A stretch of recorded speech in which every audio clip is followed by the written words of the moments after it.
한때 디파이 시장의 왕이었죠. 그런데 지금은 거의 유령 취급을 받고 있는 이름 바로 신세틱스입니다. 오늘 이 미스테리한 프로젝트를 파헤치는 뭐랄까 암호화폐 누아르에 오신 걸 환영합니다. 과연 신세틱스는 그냥 추락해버린 거인일까요? 아니면 다시 깨어날 준비를 하는 잠자는 사자일까요? 지금부터 그 증거들을 하나하나 따라가 보겠습니다. 모든 이야기에는 화려했던 시절이 있잖아요. 신세틱스에게는 바로 이 숫자가 그 시절을 말해줍니다. 28.77달러. 2021년 2월 14일 SNX 토큰 하나가 기록했던 사상 최고가입니다. 이때만 해도 정말 디파이 시장의 총화로 불리면서 엄청난 영광을 누렸었죠.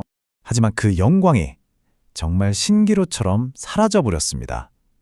현재 가격은 약 0.46달러, 98%가 넘게 폭락한 겁니다. 상상이 가시나요? 대체 이 디파이의 거인에게 무슨 일이 있었던 걸까요? 바로 여기서부터 우리의 수사가 시작됩니다. 그래서 우리가 던져야 할 질문은 바로 이겁니다. 신세틱스는 몰락한 거인인가? 아니면 그저 깊은 잠에 빠진 거인인가? 이번 분석에서는 이 질문에 대한 답을 찾기 위해서 모든 단서를 샅샅이 뒤져볼 겁니다. 자, 그럼 수사의 첫 번째 장으로 들어가 보죠. 이름하여 디파이 유령 이야기. 먼저 이 극적인 붕괴의 증거들, 그러니까 범죄 현장부터 살펴보면서 신세틱스를 둘러싼 이 부정적인 분위기의 실체를 파악해 보겠습니다. 이 붕괴의 규모는 정말 처참합니다. 한때 수십억 달러를 넘나들던 시가총액이 지금은 약 1억 5,900만 달러 수준으로 쪼그라들었어요. 전 세계 암호화폐 순위도 183위 밖으로 밀려났고요. 그야말로 자유낙화를 한 거죠. 엎친 데 덮친 격으로 시장 전체 분위기도 최악입니다.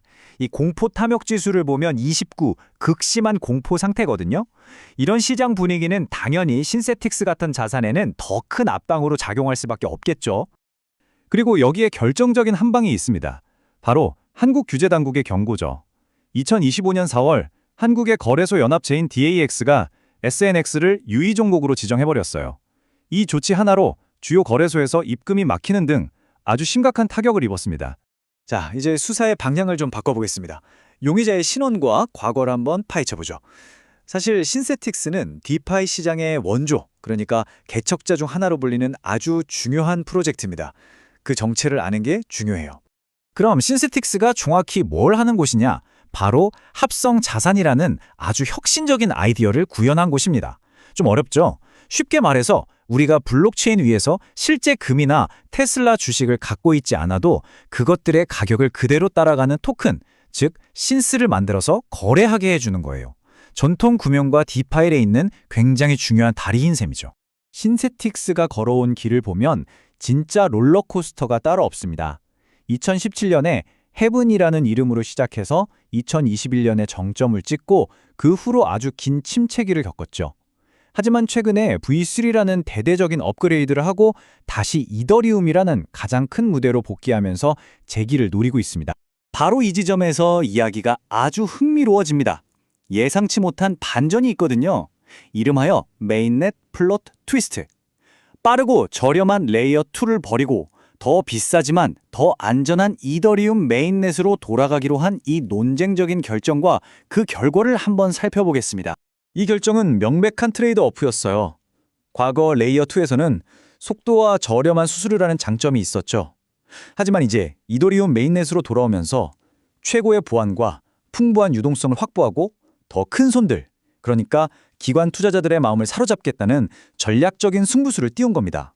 하지만 신세틱스가 짊어지고 있는 과거의 짐도 무시할 수 없습니다. 시스템이 너무 복잡하다는 평이 있고요. 자산을 발행하려면 무려 500%나 되는 담보를 맡겨야 해서 자본 효율성이 좀 떨어져요. 그리고 무엇보다 가장 큰 위협은 미국 규제당국이 이 합성자산을 증권으로 보고 언제든 철퇴를 내릴 수 있다는 잠재적인 위험입니다. 자, 이제 현장으로 가보죠. 블록체인에 남겨진 지문을 따라가 볼 시간입니다. 스마트머니, 그러니까 영리한 투자자들의 흔적을 추적해 볼 건데요. 이 공포스러운 시장 분위기 속에서도 누군가는 조용히 SNX를 사모으고 있다는 단서들이 포착되고 있습니다. 첫 번째 단서, 바로 이 가격입니다. 0.38달러. 2025년 12월에 기록된 이 가격을 두고 흔히들 세대적 저점이라고 부르는데요. 스마트머니가 매집을 시작한 의미 있는 바닥일 수 있다는 거죠. 두 번째 단서는 훨씬 더 노골적입니다. 400만 SNX. 2025년 3월에 단 한 명의 고래 투자자가 크라켄 거래소에서 이 어마어마한 물량을 개인 지갑으로 옮겼습니다. 이건 대규모 매집이 있었다는 아주 강력한 증거라고 볼 수 있겠죠. 그리고 세 번째 단서는 거래량의 급증입니다. 2026년 1월 초에 24시간 거래량이 31.2%나 폭발적으로 늘었어요. 이게 다른 긍정적인 신호들과 같은 시기에 나타났다는 게 중요합니다. 조직적인 매집이 진행 중일 수 있다는 걸 암시하죠. 마지막으로 기술적 분석의 단서입니다. 차트 좀 보시는 분들은 아실 텐데 2026년 1월 초에 강세 신호로 해석되는 MACD 골든 크로스라는 게 발생했어요. 보통 이런 신호는 단기적인 가격 반등이 오기 직전에 나타나곤 합니다. 자, 이제 모든 증거가 나왔습니다. 수사를 마무리하고 평결을 내려볼 시간이죠. SNX에 대한 최종 판결.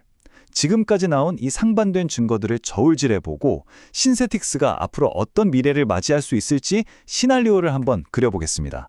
신세틱스 사건을 요약하면 이렇습니다. 왼쪽, 약세론자들은 규제 위협, 과거의 복잡함, 시장의 공포 같은 것들을 근거로 들고 있죠. 반면에 오른쪽, 강세론자들은 이 프로젝트가 가진 개척자적인 기술력, V3 대개편, 고래들의 매집, 그리고 무엇보다 비대칭적인 상승 가능성에 베팅하고 있습니다. 그렇다면 이걸 바탕으로 어떤 전략을 세워볼 수 있을까요? 분석을 보면 크게 세 가지 시나리오가 나옵니다. 단기적으로는 지금 가격대에서 0.6달러 선까지 기술적 반등을 노려볼 수 있고요. 중기적으로는 이 추세를 뚫고 올라간다면 1달러에서 2.5달러까지도 볼 수 있습니다. 그리고 만약 신세틱스의 잠재력을 믿는다면 장기적으로는 훨씬 더 높은 가격까지의 비대칭적인 상승을 누리는 전략도 가능하겠죠. 신세틱스의 현재 상황을 한 문장으로 압축하면 바로 이렇습니다. 현재의 이야기는 심각한 저평가 상태이며 외부의 압박과 내부의 강점이 정면으로 충돌하고 있는 상황이다. 바로 이 갈등의 한가운데에 신세틱스가 서 있는 겁니다. 자, 모든 증거는 여러분 앞에 있습니다. 과연 디파이의 과거에서 온 이 유령은 족쇄를 끊고 과거의 영광을 되찾을 수 있을까요? 최종 판결은 이제 여러분의 몫입니다.